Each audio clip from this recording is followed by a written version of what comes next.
All right, Denim, thank you so much for being here today with me. Oh, thank you for having me. I'm excited. Yeah, so I guess to start, because you have such an insane career that's taken a bunch of different levels and ways, tell me about why you wanted to get into the entertainment industry in the first place. I mean, when I was younger, I was like 5. It was mainly because it gave me an opportunity to get out of class. So they would pick you to do these shows, and then you had to go rehearse. So you would be, and when I say out of class, it was probably like 20 minutes. But when you're 5, you might as well have been all day. Right. Right. So I love that. And then I did a show where I was sang for like 500-600 people.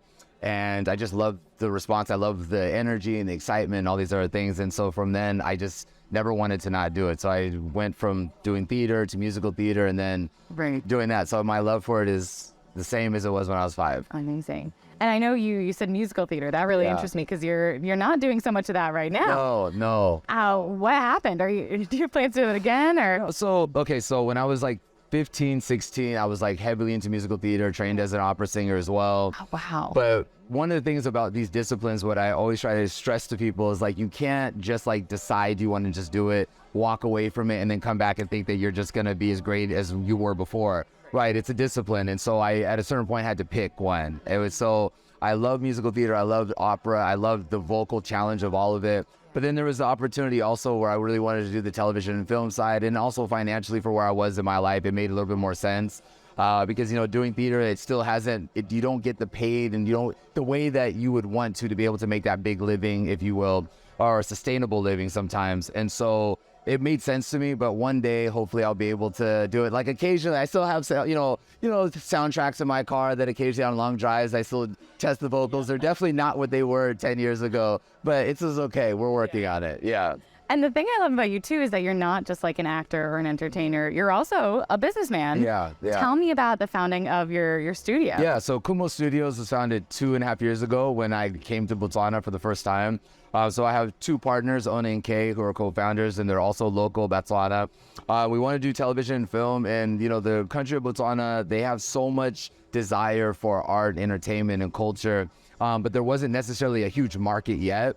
And they're still trying to figure out, like, how do we scale this to an international market with standards and what that looks like. And so I felt like, well, this is literally what I do for a living. I have a passion for that. I love the teaching. I love the building. And I love the birthing options when you're going through the pain of building a business. So it was just a natural fit. So yeah, that's how Khumo and Khumo Studios was born. Very cool. And obviously you're the most well-known, I think, in the U.S. for Yellowstone. Yeah. How did any of those lessons that you learned about the business of Hollywood and your time on set there help you build your studio? 100%. It's the only way that I'm able to do it. So, the great thing, so Yellowstone's on the Paramount network, and when Paramount started, it didn't really have a full identity yet. It was trying to figure out, what do we do? They were doing a lot of like reality shows, like reruns, like Bar Rescue and things of that nature, and they were trying to figure out what they do. And then this is how Taylor Sheridan, who's like the biggest showrunner in the world now, came with the script with Kevin Costner in it. And they kind of showed Paramount like how you could build this model. Get a good show,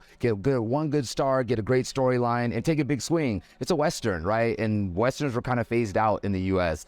And I think now because of it, it's kind of revitalized that. And so coming over here, I was like, okay, these are some of the business models. Get a good show, find a flagship, find something that you're getting on the pulse of the country, and go from there. What's been the biggest challenge you faced when building your studio up? So I think, for me, I don't know everything, so I'm still learning as well. So it's like you're building and you're learning and you're building and you're learning. But then also just understanding that not every single thing that you do in the US as far as how you build something is necessarily the best way to do it here in Africa. And every country in Africa has a different way that they do business, that they hear business, that they receive business advice and things of that nature. So, which I think it's actually made it makes for better leadership because you don't do like a one size fits all. So you go to these different places and you do that. So I think for me, more than anything, it's been about the kind of just more of the educational side of it. How does the business of entertainment make money? How do you scale it up? And so I've been learning it myself, and now through my learning and through my education, it's helped me be able to communicate more effectively. Interesting. So do you see your studio just being Botswana, or do you have plans to expand throughout the continent and maybe global? Yeah, so our goal is definitely, so our base will always be here in Botswana, but we're all over the continent. Like we do Khumo Masters where we do capacity building.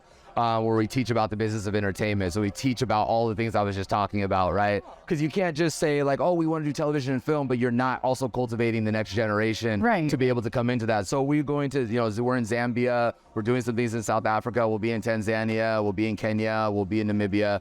And so we'll kind of see what this model, and then we'll eventually see where it takes us. Has it been hard to find funding or things to propel this forward in any type of VC funding, or what's your experience been? So yeah, it is a little bit challenging, only because it's a model where people don't really think like Africa entertainment studios, what does that look like? And unless it's kind of like a Netflix or an Amazon or a Hulu, for a lot of people, it's like it doesn't really make any sense, right? Like Denim is not Disney, right? So it's not like an automatic, let's go and do it. So a lot of the stuff that we've been doing, especially the first year as an entrepreneur, is like you just self-fund, right? And you figure it out. And then as you start to do that, it becomes easier when you're actually going to get the venture capitalist funding and things of that nature, because they've seen, oh, you guys like really believe in it. It's not like you just had an idea, brought it to us, want us to take all the risk. It's like, oh, you've been doing this for a while. You're taking some massive swings here. If that's the case, and you're here. And I think that's something that's important for me, was I didn't want to do it until I knew I could be here for most of the time, because I don't like going and say, hey, let's do a partnership, and then you're not in the country and I'm not in the country, and now I'm having somebody that's not as engaged running it. So now we're at a place where I can be here most of the year outside of doing Yellowstone, and so now have a better opportunity to take some bigger swings. That makes sense. Yeah. So a little bit of a fun question for you, because maybe you think, so what do you wish that you had known about the entertainment industry when you were first starting out that you know now? So I say this thing in our Khumo Masters, that your passion is going to make you poor. I wish that I had knew more about the business side of it, more than just be passionate about it. Just be excited to get up and go do the job, right? Or go do the art. And I think sometimes in the entertainment industry, we get so caught up in just wanting to be like the artist, but the artist also needs to have like lawyers and accountants and understand like investments and things of that nature, and scalability as well. Like, you're these small businesses. And I think so more than anything, I wish I would have known that like the passion is great, because it's kind of like a given circumstance that you need to have to even want to get into this. Right. But you really got to know the business and how to do that. And then the passion will kind of drive everything else. So with that being said, what business advice would you give to young entrepreneurs who are in the same spot you were in? So I would say more than anything, you make sure that you don't have an ego and don't be in the business of entitlement. Like, no one is going to just give you something just because you've decided that you have a good idea. There's a lot of great ideas, there's a lot of good ideas. Not every good or great idea means it's going to get funded. So you have to have that real belief in yourself that this is something that you really feel like you're going to do everything that you need to do to make sure this gets done. I say this like, by all moral means necessary, just win, right? So make sure that you're not in the business of entitlement. Make sure you don't have an ego, and be open to partnerships, right? Would you rather have 50% of something or 100% of nothing? Right. And then from there, as your life goes on, then you can kind of dictate what that percentage looks like. Makes a lot of sense. And one last question for you.